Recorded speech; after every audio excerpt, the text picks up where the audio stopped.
pós-graduação para fazer esse importante seminário para a nossa comunidade científica e acadêmica.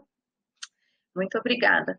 Eu gostaria de informar que a professora fará, então, a apresentação de em torno de 30 a 40 minutos e depois nós abriremos para perguntas. Essas perguntas, elas devem ser realizadas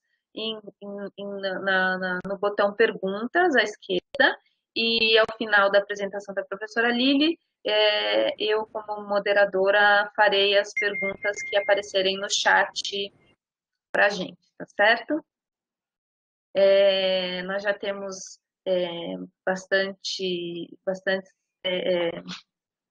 várias pessoas que já estão online nos assistindo, então eu vou fazer a apresentação da professora Lili, né? A professora Lili, ela é graduada em Medicina aqui pela Escola Paulista de Medicina, mestrado e doutorado também aqui na Escola Paulista.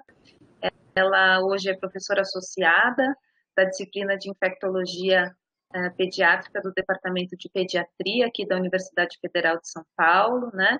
Ela é também coordenadora do Centro de Referência para Imunobiológicos Especiais da Universidade Federal de São Paulo, CRIE.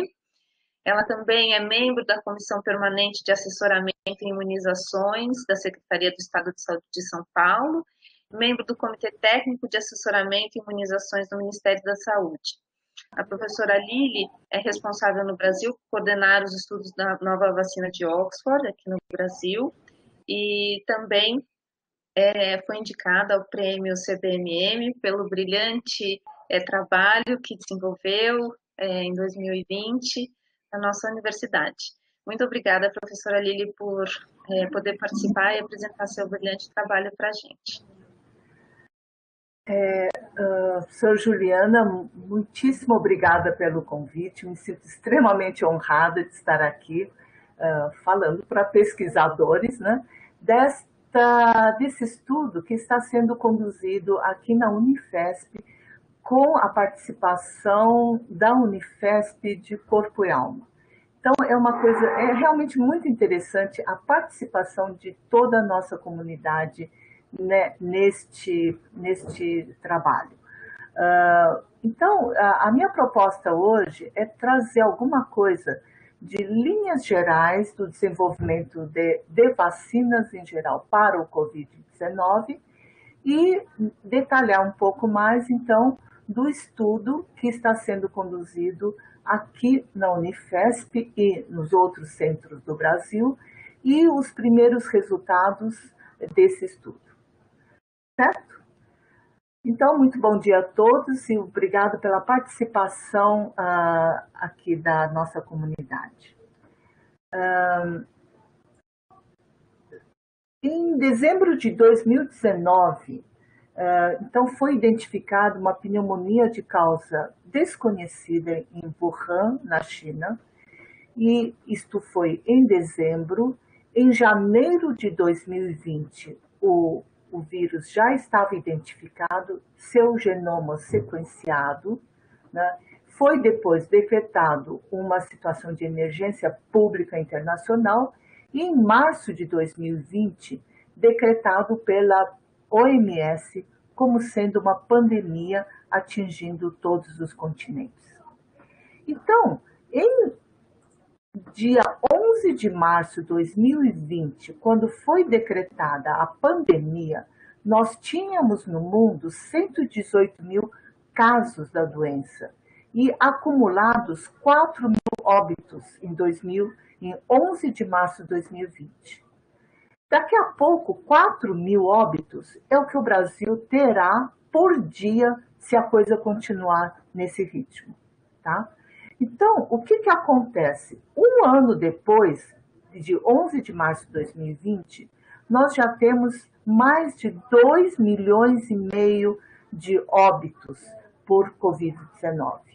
Então, apesar de já conhecer o vírus, o agente, de tomar todas as medidas que nós conhecemos até hoje, ainda assim a doença avança de uma forma impressionante.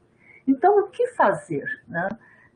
Talvez, eu acho que será assim, é a necessidade de desenvolvimento de vacinas.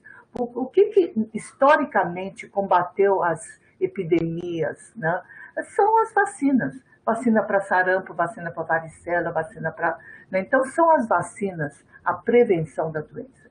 Então, no caso da Covid-19, existe a necessidade imensa de você desenvolver vacina, mas não apenas desenvolver uma vacina Covid, mas desenvolver uma vacina Covid na velocidade que a pandemia exige. Na velocidade que a pandemia exige. Então, nós temos que fazer o desenvolvimento e fazer na velocidade ser mais rápido do que o vírus, né? Então, desta forma, qual que é a principal diferença entre o desenvolvimento de uma vacina tradicional, que leva anos, né, e o desenvolvimento durante uma pandemia, desenvolvimento de uma vacina para uma pandemia? Então, relembrando aqui para todos nós pesquisadores, nós temos classicamente estudos de fase pré-clínicos, né? Estudos fase pré-clínicos, e depois, se isto avança, né, nós vamos para estudos de fase 1, fase 2 e fase 3, que todos nós aqui conhecemos, né? Numa pandemia, o que acontece? A gente tem estudos pré-clínicos e depois você começa a combinar as várias fases. Então, a gente não espera terminar uma fase 1 para ir na fase 2. O que nós temos? Nós temos uma combinação de fases, então fase 1 e 2, fase 2 e 3, fase 2 e 3 e assim por diante, para diminuir o tempo, né? E conseguir com isto avançar mais na velocidade de desenvolvimento de uma vacina. Então, classicamente, aqui ilustrando, nós temos na fase pré-clínica testes in vitro, testes em modelo animal, né, que podem levar vários anos, né, e depois a fase 1 de segurança, né, em pequeno número de participantes, fase 2 já em centenas de participantes, né, um número maior de participantes, onde você vê a dosagem, a segurança, a imunogenicidade, etc., para ir na fase 3 com um número grande de participantes e ver realmente se a vacina vai funcionar, a eficácia, a segurança, a imunogenicidade num número grande de pacientes. Para depois da fase 3, se aprovada, ela pode então ter o seu licenciamento ou seu registro, né? E assim, quando utilizada em larga escala na população, nós temos estudos de fase 4, onde você vai monitorar especialmente os eventos adversos mais raros, né, que precisam ser aplicados num número grande de participantes, né? Então, nós temos então estas fases. O que acontece normalmente? Normalmente, estas fases levam pré-clínicas 5, 10 anos, 3 anos, 3 anos. Então, nós temos vacinas sendo desenvolvidas em 10 anos, em 15 anos, ou menos. O mais rápido foi em 5 anos, né, e pouco. Isto em um ritmo normal. Para o caso de SARS-CoV-2, o que nós estamos fazendo? Várias etapas simultaneamente. E com isto, a gente conseguiu reduzir o tempo de desenvolvimento da vacina. Então, desde a identificação do agente, em janeiro de 2020, tá, o licenciamento da primeira vacina foi em dezembro de 2020. Então, em um ano, em tempo recorde, nós colocamos uma vacina em uso para o público. Tá? Então, a primeira pergunta assim, correu demais, pulou fases, né? A gente procurou não pular nenhuma fase, mas fazer tudo de uma forma combinada para que a velocidade do estudo fosse mais rápida, né?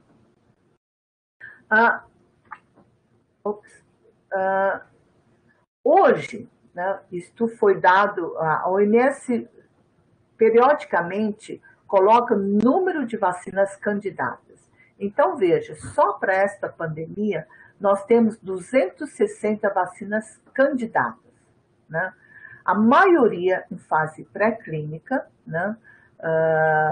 E hoje nós temos 74 vacinas fase clínica, e destas, 15 na fase 3, que é aquela última fase pré-licenciamento, né? E 4 já licenciados e com estudos de fase 4. Né? Hoje, Butantan está anunciando uma nova vacina que pretende sair da fase pré-clínica para aguardando aprovação para avançar para a fase clínica. Então, como são feitas estas vacinas para a Covid-19? Várias são as plataformas, isto é, como você vai produzir uma vacina baseado em quê? Né? Então, nós temos várias plataformas. Classicamente, todos nós sabemos que a gente tem vacinas de vírus vivos atenuados. Por exemplo, vacina de febre amarela, vacina de sarampo, etc. Você tem um vírus, né, atenua para ela continuar com o seu poder imunogênico, mas não o poder patogênico. Então, ele é um vírus atenuado. No caso de Covid, existem pouquíssimos estudos com vírus vivo atenuado, porque nós estamos lidando com um vírus novo, né? E cuja atenuação a gente não vai conhecer exatamente assim, qual o grau de atenuação que você precisa para, né, injetar, para aplicar no organismo. Existe a questão da biossegurança de você lidar com um vírus vivo desta forma. Então, na plataforma de vírus vivos atenuados, nós temos alguns em desenvolvimento, mas são poucos e nenhum ainda em fases clínicas. Então, quais são os principais que nós temos hoje de vacinas desenvolvidas e que já estão na fase final, fase 3, né? Então, vírus inativado, nós temos o da Sinovac, que é do Instituto Butantan, Sinovac, Sinopharma também da China, tá? Algumas vacinas com a plataforma de vacina subunitária. Subunitária você pega pedaços do vírus, né? Como é o caso da vacina de influenza, etc. Nós então temos a Novavax, né? E agora, para vacinas Covid, várias plataformas utilizando um vetor viral, né? O que é um vetor viral? Vetor viral, você utiliza um vírus, um outro vírus, que vai servir de vetor. Ele vai levar aquele antígeno que você quer, né? E geralmente são vírus que não causam doença, né, no homem, né? Que não causam, no máximo, a doença leve, né? E que são estáveis e conseguem levar alguma coisa, um antígeno dentro para usar, né? Então, dentro de plataformas vetor viral, e quase todas não replicantes, isto é, não multiplicam, eles funcionam quase como um vírus inativado, porque eles não se multiplicam, não disseminam para nenhum outro órgão, né? Temos a vacina de Oxford, a CanSino chinesa, a Gamaleya, a vacina russa, tá? E a vacina da Janssen, que também utiliza um adenovírus. Então, a Oxford utiliza um adenovírus chimpanzé, a CanSino adenovírus 5, a Gamaleya russa utiliza 2 adenovírus, um 26 na primeira dose e na segunda dose o adenovírus 5. E a vacina Janssen, que foi recentemente licenciada em outros países, tá? A Janssen, a adenovírus 26. E as de base de ácidos nucleicos, as genéticas, a Moderna e a Pfizer-BioNTech utilizam o RNA mensageiros. Nós podemos ver aqui que quase todas utilizam 2 doses como o esquema vacinal, né? A Janssen também começou estudando com 2 doses e viu que aqui com 1 dose ela já é eficaz na proteção. Então, a vacina Janssen foi então aprovada para uso emergencial com 1 dose apenas. Mas a maioria aqui com 2 doses como seu esquema de aplicação. A outra coisa é, entre essas vacinas todas de vírus de fase 3, o que chama a atenção, muitas dessas vacinas que eu sinalizei em vermelho, têm o seu estudo clínico desenvolvido aqui no Brasil, né?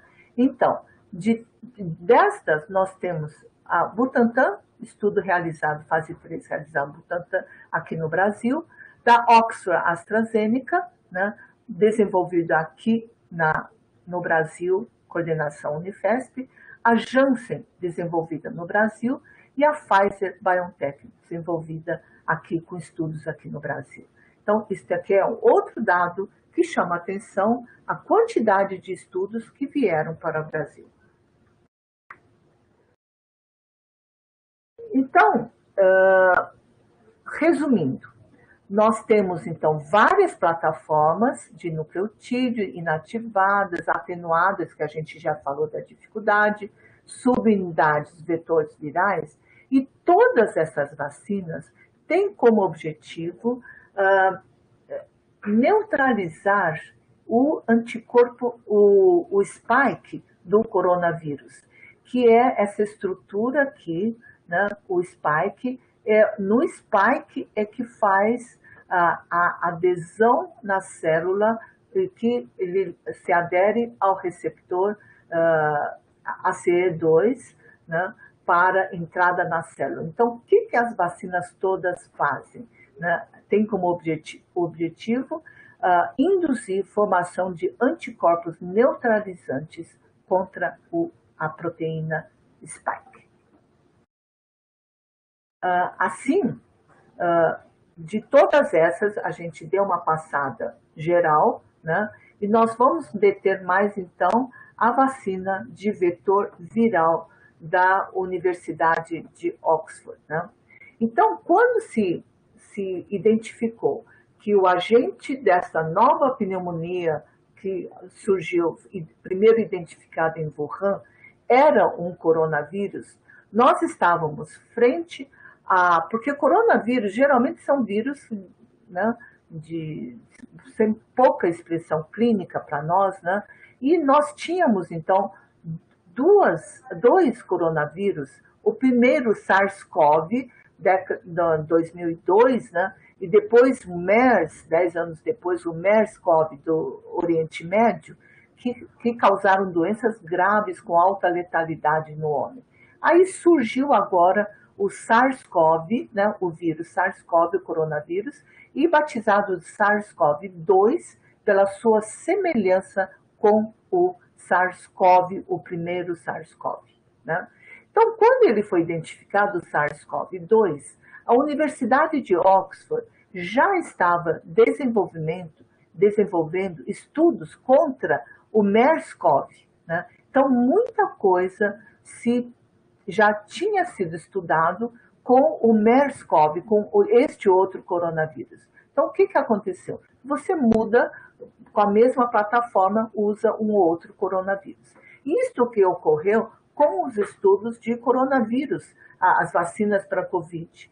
Então, não é que você pulou etapas, mas havia muito conhecimento acumulado, que a ciência já mostrou, e tudo isso foi utilizado para o desenvolvimento das vacinas Covid, né? Então, qual que foi a plataforma, né?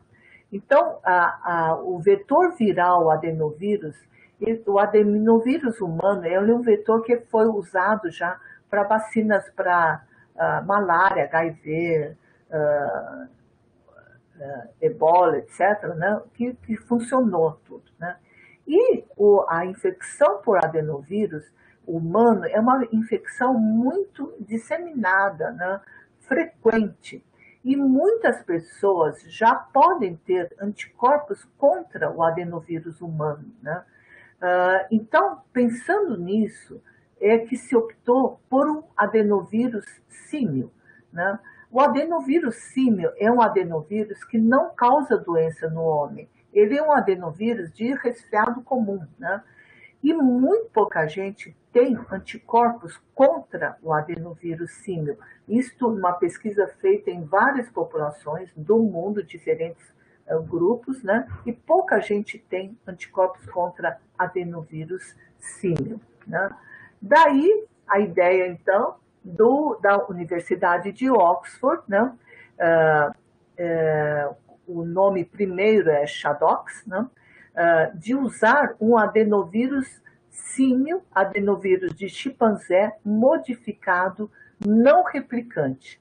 Você pega o adenovírus de chimpanzé, tira o gene E de replicação e ele se torna um adenovírus deficiente na replicação, não replicante. Insere um código, né, o que vai codificar a proteína de espícula, né, o spike, né, e isto é injetado, né, e vai induzir a formação de anticorpos que vão bloquear a entrada, a adesão do coronavírus ao receptor conversor de angiotensina 2 aqui, a ACE2. Então, assim, o vírus não entra e é isso que se pretende fazer. Então, o que nós temos de estudos já desta vacina? Estudos pré-clínicos, né, da vacina Shadox mostraram em estudos em animais que ela é imunogênica e com uma ou com 2 doses, que o primato, o macaco vacinado tem proteção contra o coronavírus na infecção. O macaco vacinado, se você faz um estímulo grande com o patógeno, né, então encharca ele de SARS-CoV-2 intranasal, intratraqueal, intraocular, né, várias, né, encharca ele, infecta e ele não tem pneumonia. Né? Então, protege contra a pneumonia. A outra coisa é a distribuição. Então, você injeta, ele fica no local injetado e não espalha pelos diversos órgãos, o que o torna bastante seguro. Né? E passou por todas as análises de toxicidade. Assim, os estudos clínicos, fase 1, começaram via 23 de abril no Reino Unido, né? Entre grupo adultos saudáveis de 18 a 55 anos, né? Depois expandiu faixa etária para até 69, depois até 70, e agora, esse ano, começamos a fazer estudos em crianças e adolescentes. Tá? Então, estudo fase 2 e 3, e quando foi para a fase 3, o primeiro país para onde veio o estudo da Oxford AstraZeneca foi o Brasil. Tá? Então, o estudo foi aprovado pela Anvisa no dia 2 de junho. Né? Por que o Brasil? Né? Porque o Brasil tem tradição na área de vacinação, o Brasil tem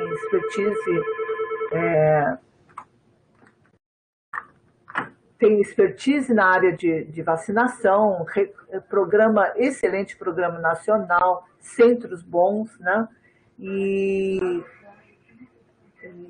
Só um minutinho. E centros de tal, mas principalmente porque o Brasil estava numa curva ascendente de infecção por coronavírus. Tá? Então, quando o estudo veio para nós em maio junho, nós estávamos curva ascendente e que não parou mais, né? Então, talvez por isso também que vários estudos vieram aqui para o Brasil. Bom, Plano de Desenvolvimento Global da Vacina, 50 mil, hoje 60 mil participantes, né? Brasil, África do Sul, Estados Unidos tem um número grande de participantes, né? Então, detalhando aqui no Brasil, nós começamos com menos, né? 2 mil, depois 5 mil, terminamos com mais de 10 mil participantes, né? Unifesp sempre coordenador e depois vários, somos 6 centros no total. Os estudos começaram em junho de 2020 e estamos ainda em andamento. É um estudo que começou com adultos de 18 a 55 anos de idade, né? E com alta exposição, então muitos profissionais da área de saúde, depois estendemos até 69 e depois acima de 70 anos, né? E ele é um estudo randomizado 1 para 1, um grupo recebe a vacina do estudo para a Covid e o outro a vacina controle meningo ACWY, né? Começamos com uma dose. Hoje, sabendo dos resultados, passamos para 2 doses, tá? E o objetivo primário é avaliar a eficácia contra a doença COVID sintomática confirmada por PCR. Tá? Os primeiros estudos, então, estudos de fase 1 e fase 2, mostraram o quê? Então, eu trouxe todos os estudos publicados para não, assim, notícia, press release, não, está tudo já revisado, controlado. Então, o que os fase 1 e 2 mostrou? Que existe, em termos de reatogenicidade, ela é maior na primeira dose do que na segunda, tá? O amarelo é leve, o rosinha é moderado, então a maioria leve e moderada, mais na primeira dose do que na segunda, tanto para local como sistêmica. E em resposta imune, logo na fase 1 e 2 se viu que com uma dose você tem títulos altos de IgG anti-spike, tá? Mas se der um booster, esses títulos aumentam muito mais, né? Isto fez e estimulou muito bem a imunidade celular. Então, isto fez com que a gente modificasse o protocolo e fizesse a introdução de uma segunda dose. A outra publicação foi em seguida, em novembro do ano passado, foi sobre a segurança e imunogenicidade agora em várias faixas etárias, em adultos mais jovens e em idosos também, né? Então, o que a gente viu? Que dividido agora em várias faixas etárias, nós vamos ver que os eventos adversos, a reação à vacina, ela é maior em pessoas mais jovens e vai diminuindo com o avançar da idade. Isso é uma coisa muito interessante, né? E vai diminuindo de acordo com a idade. Você vê assim nitidamente como a reação à vacina diminui. E o que se viu em matéria de imunogenicidade, agora dividido, cada faixa etária, 18 a 55 anos uma cor, até 69 outra cor, e o laranja acima de 70 anos. Nós vamos ver que a resposta nas diversas faixas etárias, mais ou menos, a curva se sobrepõe, né? Então, todas as idades respondem muito bem. Principalmente, se você distancia um pouco aqui, depois da dose booster, ele junta todo mundo e todos respondem muito bem. A resposta imune é igual em todas as faixas etárias. Tanto resposta imune humoral, como a resposta imune celular. E os títulos neutralizantes funcionam muito bem. Então, foi uma imunogenicidade muito boa em todas as faixas etárias, principalmente após o booster. Assim, a primeira análise de eficácia da vacina, ela saiu online Lancet no 8 de dezembro, mostrando o quê? Agora, né, com resultados aqui nossos, do Brasil e do Reino Unido juntos. Então, a contribuição dos estudos brasileiros foi muito grande na análise da imunogenicidade e da eficácia da vacina. Então, aqui a gente tem o que esse estudo, ele foi a apresentação confusa, foi um pouco confusa, porque foi um estudo combinado de 4 estudos da vacina ao longo desse tempo, né? E o que a gente viu? Então, as várias faixas etárias, né? E nós vimos aqui que a faixa etária maior era um pouco representada aqui, porque entrou mais tarde, né? E com 131 casos identificados PCR positivo, nós obtivemos, no geral, 70% de eficácia, mas, dependendo do grupo de estudo, com low dose, standard dose, variou de 90% até 62%. Então, já começa a chamar a atenção, né? Como é que isto ocorreu? Por que você tem uma vacina com estas eficácias diferentes, né? Então, isto exigiu outras análises. Assim, o que desde o início se viu na primeira análise interina? Que todos os casos de internação e doença grave ocorreram no grupo controle meningo-ACWY. Esses 2 casos foram indivíduos que foram hospitalizados, tiveram doença grave, no dia depois da vacina ou em 10 dias depois. Então, são 2 casos que não teve tempo de ter uma ação da vacina, tá? E se viu que todos os casos graves internados ocorreram no grupo placebo, nenhuma pessoa vacinada foi internada. Então, uma vacina segura e eficaz, nenhum caso de internação, tá? A outra segunda análise interina, que era pré-print, agora já está publicada no Lancet esse mês, né? A segunda análise interina. Então, a segunda análise interina, já com 332 casos, né? 3 vezes mais de casos PCR identificados, mostrou eficácia geral de 66%, né? Mas esse estudo, na segunda análise interina, mostrou que, continuando 3 vezes mais de casos, continua a mesma coisa. Nenhuma pessoa vacinada foi internada. Todos os casos de hospitalização foram no grupo vacina controle, né? A outra coisa que chamou muita atenção é a eficácia de uma única dose.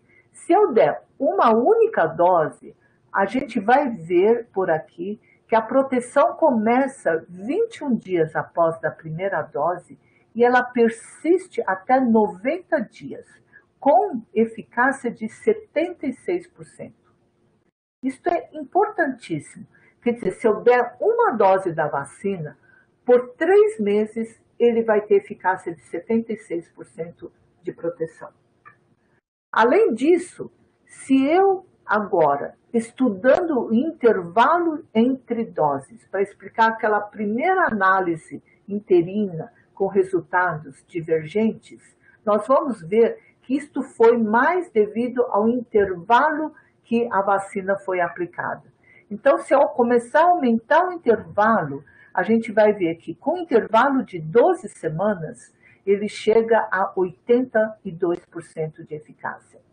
Isto foi a base da estratégia do Programa Nacional de Imunizações, né? Então, hoje, como que a vacina AstraZeneca está sendo utilizada no Programa Nacional de Imunizações? Qual que é a estratégia? Nós imunizamos o maior número possível de pessoas, damos a primeira dose para o maior número possível de pessoas E a segunda dose entra com 3 meses de intervalo. Por quê? Porque eu tenho dados que mostram que com uma dose tem 76% de proteção e que esta proteção persiste por 3 meses. Eu tenho a segurança que a pessoa está protegida por 3 meses, aí a gente entra com segunda dose para dar uma proteção maior e sustentada, com a maior duração. Tá? Foi assim que ela foi utilizada. Eventos adversos que circularam aqui na mídia de uma forma assim intensa, nós passamos o primeiro ano passado com eventos neuroinflamatórios, mielite, etc., e que depois MHRA, analisando tudo isso, viu que não havia relação causal estabelecida. Todo evento adverso, toda análise é seguida por um grupo, por DSMB. Então, a primeira coisa que faz, analisa, se não for nada, volta. Então, esse é o cuidado adicional, para e analisa, né? Então, foi feito, a primeiro mostrou que não havia, e agora, com essa história de eventos tromboembólicos, né? A Europa suspendeu, vários países europeus suspenderam, e agora, com a análise do EMA e da Organização Mundial, mostrando não haver ligação entre esses eventos tromboembólicos, os países retomaram, então, voltaram atrás e retomaram a vacinação. Tá? Analisando os nossos estudos, né, com todos 60 mil, então não houve diferença entre o grupo que tomou a vacina e o grupo controle. Aliás, um pouco mais ainda de eventos tromboembólicos no grupo controle. Então, isto é o que ocorre na população geral. Então, quanto a isso, ficamos tranquilos. Qual a importância de trazer um estudo, né? Você fazendo estudo com a rapidez do que a epidemia exige. Então, um ano depois, em 30 de dezembro, o Reino Unido aprovou, então, a vacina para uso emergencial. A Anvisa aprovou para uso emergencial no dia 17 de janeiro.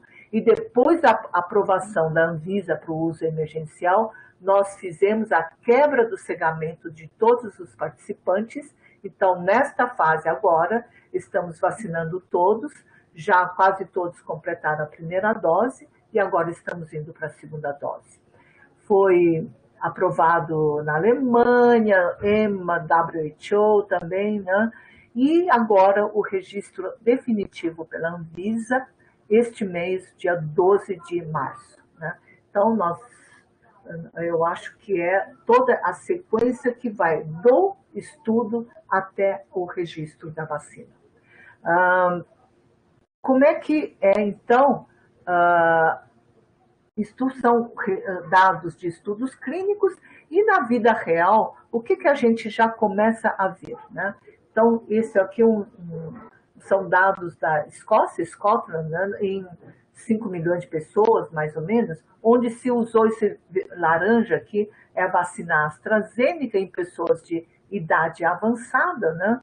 Então, você vê a grande utilização em pessoas idosas, acima de 70 anos, 80 anos, e nós vimos na vida real, depois que você introduz, uma eficácia do Chadox de 94% na redução das internações. É uma coisa fantástica, né? Então, isso na vida real. Agora, como é que está sendo agora a aprovação, né? Então, a vacina é aprovada para uso acima de 18 anos, 2 doses, de 4 a 12 semanas. A OMS recomenda que seja melhor ainda se for a partir da 8ª semana. Não temos ainda estudo de intercambiabilidade entre vacinas. Então, o indivíduo toma a Oxford, a segunda dose, primeira a Oxford, depois toma a Coronavac, ou vice-versa. Tá? A gente não tem estudos, recomenda assim, começou com um, termina com este. Tá? Existem estudos em andamento para você ter, começa com uma vacina ou outra, né? De você ter vacinas diferente, de boosters diferentes, né? Mas não temos dados ainda. Então, por enquanto, tomou uma vacina, continua com a mesma vacina. Com a administração, agora, mês que vem, entra a campanha da gripe, pode dar junto? Né? Não. Por enquanto, espera 14 dias. A gente não tem estudos de co-administração de vacina Covid com uma outra. Tá? Alguns estudos já em pessoas com obesidade, doença cardiovascular, sim, então pode ser dada. HIV pôs um sim entre parênteses, porque tem dados entre estudos em andamento, né, estudo em andamento, mas como ele é um vírus não replicante, analisa o risco, etc., e pode ser aplicado se estiver em risco. E assim com outras doenças. Gestante é uma coisa assim, uma pergunta constante. Eu posso dar vacina em grávidas ou não? Ele é uma vacina de vírus não replicante, tá? Então, deve ser segura também em grávidas. Não temos, entretanto, estudos. Então, uma recomendação oficial não se pode dar, mas analisar o risco e o benefício. Se eu tiver uma médica grávida trabalhando na linha de frente, eu acho que o risco é muito grande e nós vamos dar a vacina, tá? Quanto à lactante, posso amamentar? Aí sim, não tem estudos em lactantes, não se identificou passagem do vírus pelo leite, mas pelo grande benefício do aleitamento materno. Então, as sociedades científicas, então, assim como a OMS, recomenda o uso em lactantes. Eu acho que são estas as principais. Sim, pouca coisa acerca das variantes, né? Variante para a nossa vacina Oxford, para a variante do Reino Unido, então já foi testada, existe uma pequena perda de anticorpos neutralizantes, mas a gente pode considerar que é conservada, a efetividade é semelhante. Então, para a variante África do Sul, perde bastante, tá? E para a brasileira, os primeiros estudos mostraram também um comportamento semelhante com a cepa do Reino Unido. Então, a recomendação, né, da OMS, que saiu agora, é usar a vacina Oxford, mesmo em países com variantes. Mas a gente está muito de olho em tudo isso e no protocolo passamos também a fazer sequenciamento em todos os casos PCRs suaves positivos. Tá? Eu acho que é isso que eu tinha a trazer para hoje e muitíssimo obrigada pela atenção. Muito obrigada, professora Lili, pelo seu brilhante seminário. Nós temos algumas perguntas. Eu vou ler as perguntas que a gente recebeu aqui no chat. A primeira pergunta que nós temos é do Dr. Ademir Regatieri. Vacinas com plataformas semelhantes poderiam, como no direito, tendo uma jurisprudência, ter sua fase pré-clínica diminuída? Não, eu acho que, assim, outras plataformas, no caso, nós utilizamos a plataforma com o adenovírus chimpanzé, com replicação deficiente, etc. Aí a gente usou, né, e testou em poucos, né, e mostrou que o comportamento era muito bom. Né? Eu não sei se posso estender isso para outras vacinas.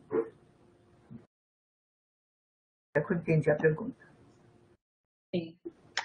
A outra pergunta da Valéria Pinheiro pergunta qual a plataforma da Butanvac? Eu não sei, a Butanvac está sendo lançada hoje, né? Está lançada hoje a Butanvac, eu não sei, eu sei que ela é cultivo em ovo, né? Então, eu ouvi o Dimas Covas falar em usar ovo para cultivo em ovo, mas não conheço, eu não sei se alguém tem algum dado sobre a plataforma da Butanvac. Não conheço, tá? Obrigada, professor. Vamos para a próxima pergunta. Quando começará a pesquisa em menores de 18 anos aqui no Brasil? O José Ricardo Gurgel Testa. Os estudos da vacina em adolescentes já começaram no Reino Unido este ano, tá? A vacina é licenciada a partir de 18 anos, então lá no Reino Unido já tem um grupo pequeno começando com estudos de fase 2, tá? em adolescentes. Nós estamos em conversações, né, de trazer a vacina para o Brasil, os estudos em Brasil, talvez em maio, alguma coisa assim, a gente possa ter aqui, os estudos aqui no Brasil. Então, vai ser assim, você começa com adolescentes, né? E aí vai diminuindo a faixa etária. Certo. Mais uma pergunta do Testa. Quando seria necessário reforço para essa vacina? Então, aí é outro dado importante, né?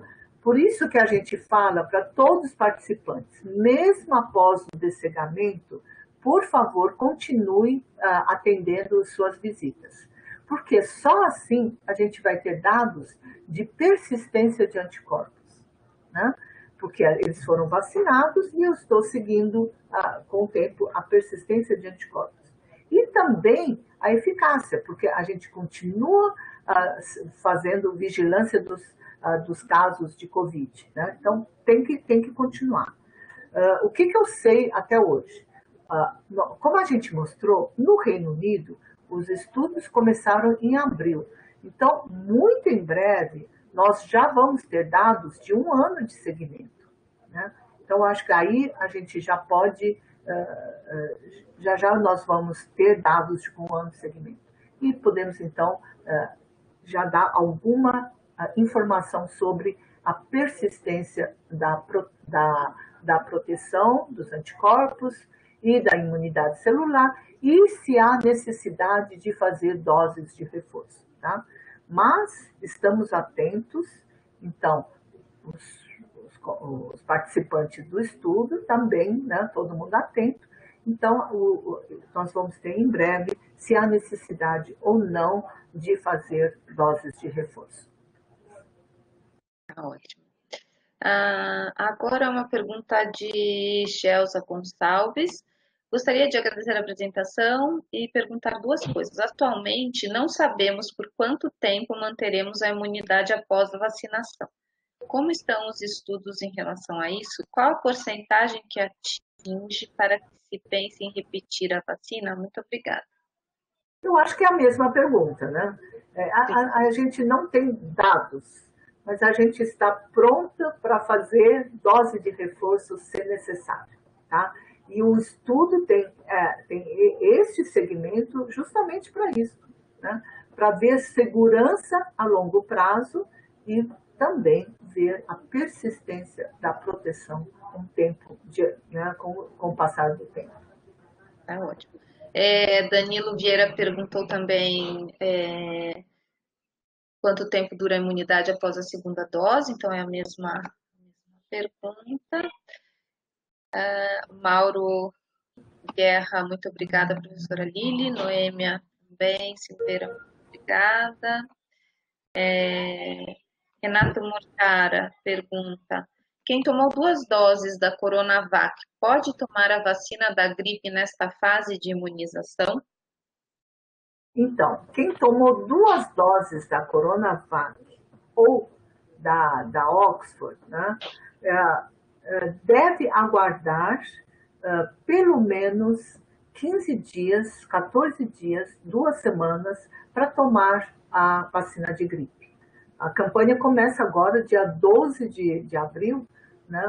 E este ano a campanha não começa vacinando os idosos, justamente para fazer um intervalo entre a vacina Covid para idoso, que está em andamento, né? E ter um tempo com esse intervalo. Então, este ano, começa vacinando as crianças, né? Para a gente ter do ponto de vista operacional, este intervalo entre uma vacina Covid e a vacina influenza. Tá? Então, neste primeiro momento, como a gente ainda não sabe da co-administração de vacinas, ainda não se pode dar as duas ao mesmo tempo. Melhor aguardar 2 semanas. Tá ótimo. Daniela Carvalho Monteiro parabeniza, maravilhoso webinário, parabéns pelo trabalho. A Valéria Pinheiro agradece a resposta. Nicole Lozano pergunta: existe algum estudo sobre caso a pessoa tome a vacina e se contamine com uma variante diferente e qual a vacina que pode ter ação sobre a variante, se ela acaba tendo efeitos mais ou menos intensos por causa da pré-imunização? Então, a vacinação em pessoas que tiveram Covid, né? Então, este caso é uma pessoa que tomou vacina e teve Covid? Ou não? Ou tanto faz.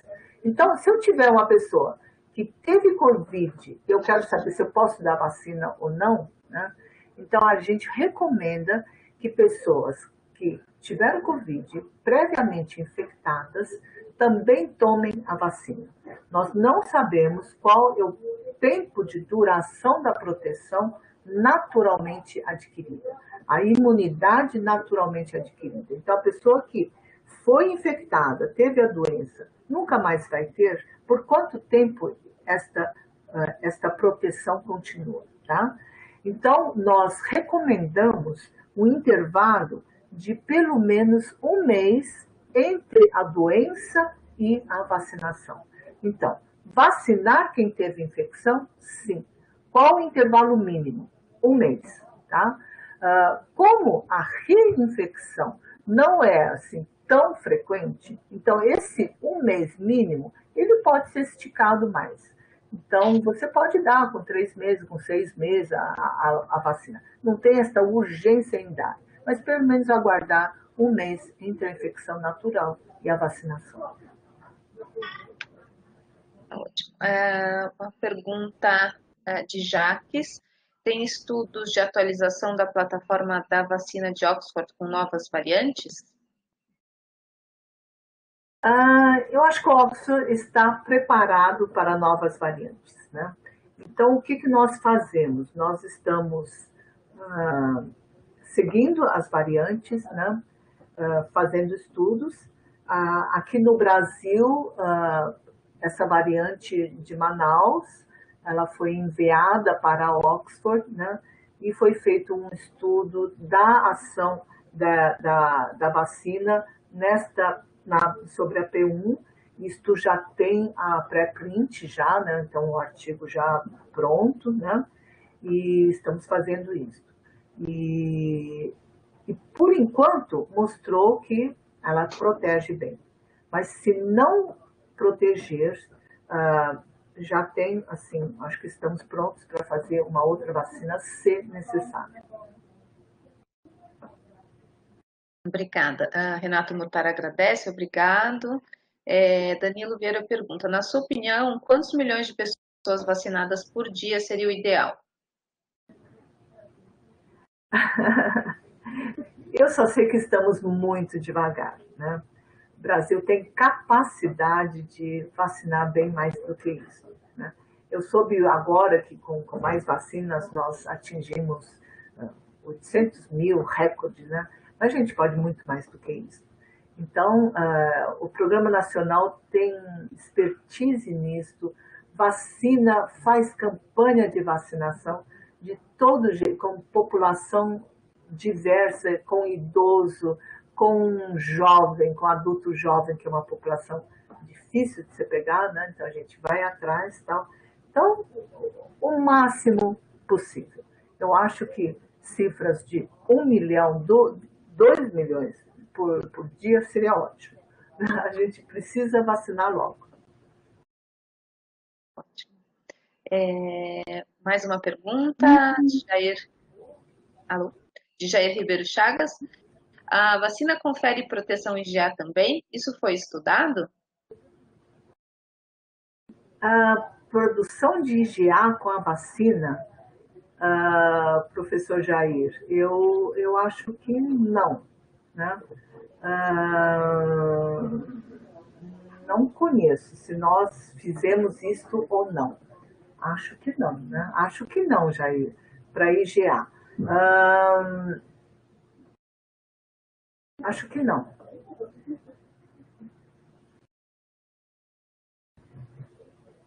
Tá ótimo. Professora, as perguntas aqui no chat encerraram. Alguém mais tem alguma questão? Por favor. Alisson de Jesus pergunta: será possível vacinar o percentual de pessoas necessário para controlar a pandemia até o final do ano? Muito obrigado pela palestra.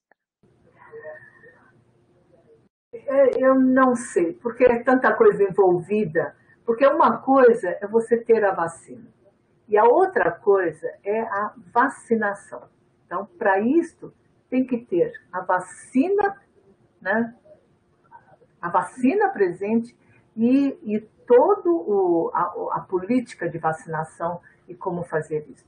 E se nós vamos conseguir fazer isso até o final do ano, espero muito que a gente consiga, né? Mas eu não sei avaliar se nós vamos conseguir, depende do andamento das coisas.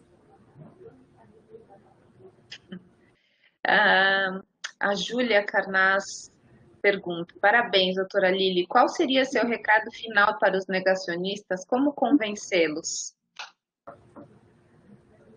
Júlia, eu tenho muita dificuldade em convencer um negacionista, porque eu não entendo como a pessoa pode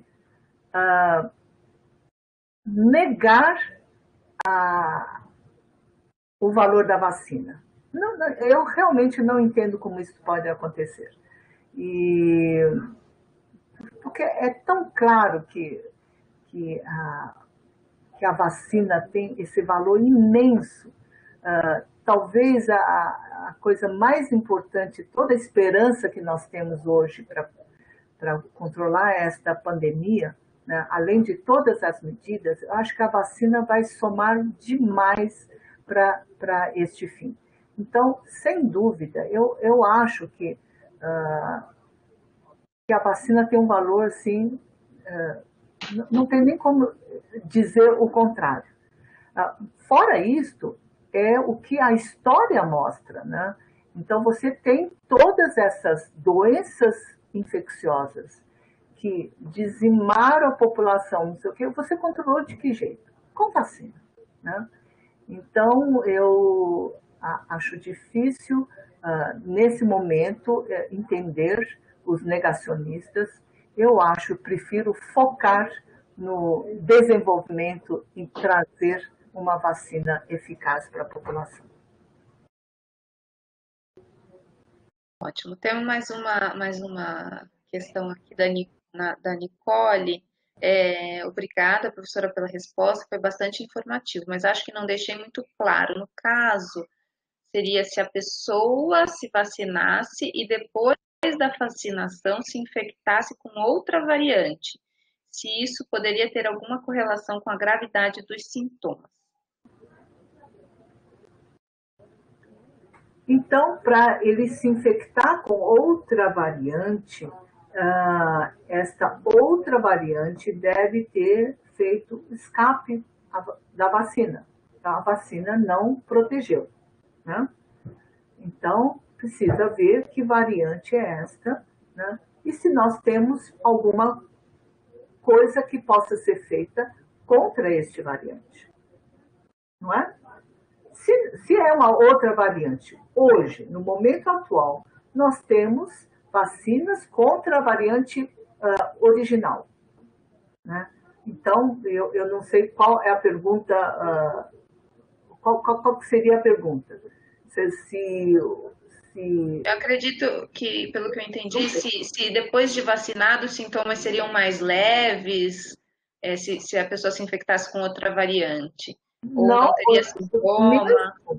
mesmo com a própria variante, quando você tem o que a gente vê nitidamente no estudo, é assim, pessoas vacinadas têm um quadro clínico muito leve, tá? Costuma ser. Tanto é que nós não tivemos nenhum caso grave, nenhuma internação depois da vacina.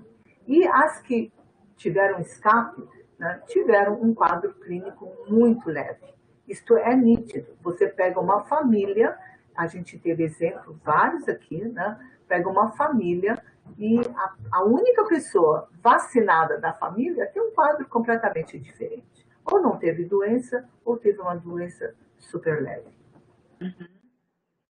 Tá ótimo. Camila Pereira da Silva pergunta: após a vacinação geral no Brasil, qual seria o período ideal de normalização das atividades? Essa é uma pergunta que muita gente faz. Não dá para normalizar a atividade baseado na vacina. Tá? A vacina não vai te dar liberdade para fazer. Então eu tomei vacina, posso partir para as festas, etc. Não é por aí. Tá? A gente vai depender muito da situação epidemiológica para dar esta resposta. Mais uma pergunta de Gelsa Gonçalves. Tive um caso familiar, uma tia de 77 anos, que foi vacinada com uma dose e desenvolveu a doença 26 dias após a vacina. E teve a forma grave, e posteriormente óbito. Esses dados têm sido acompanhados na população em geral?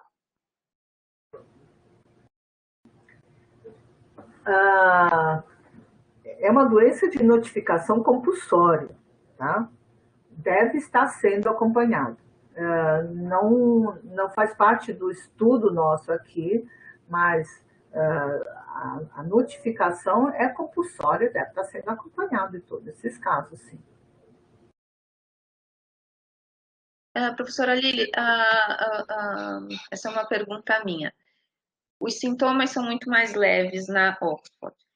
E isso também se observa na Coronavac. Os resultados são semelhantes dos indivíduos vacinados Oxford e vacinados Coronavac? Juliana, deve ser. Eu não tenho muito conhecimento das publicações da Coronavac, tá? Não tenho dados de... A gente tem dados do que a imprensa diz, né? Mas assim, de publicações eu não tenho muito dados, então eu não sei te responder.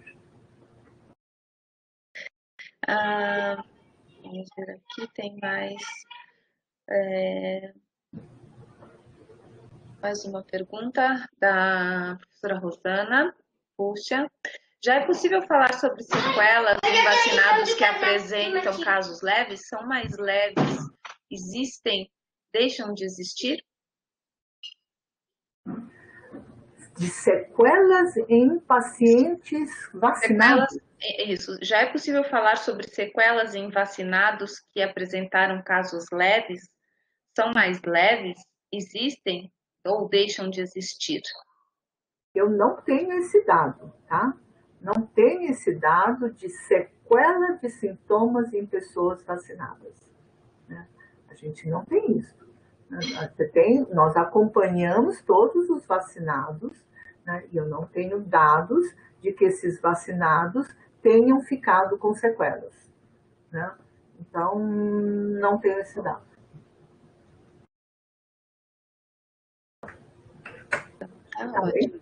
Professora Lili, agora já até passamos um pouquinho o horário. Eu agradeço imensamente pela sua disponibilidade, pelo brilhante seminário, pelo brilhante trabalho. Muito obrigada em nome de toda a comunidade, em nome da Pró-Reitoria de Pós-Graduação. Muito obrigada, professora. Juliana, foi um prazer estar aqui com todos, né, aqui da Unifesp, e estou à disposição. Muito obrigada por tudo. Muito obrigada.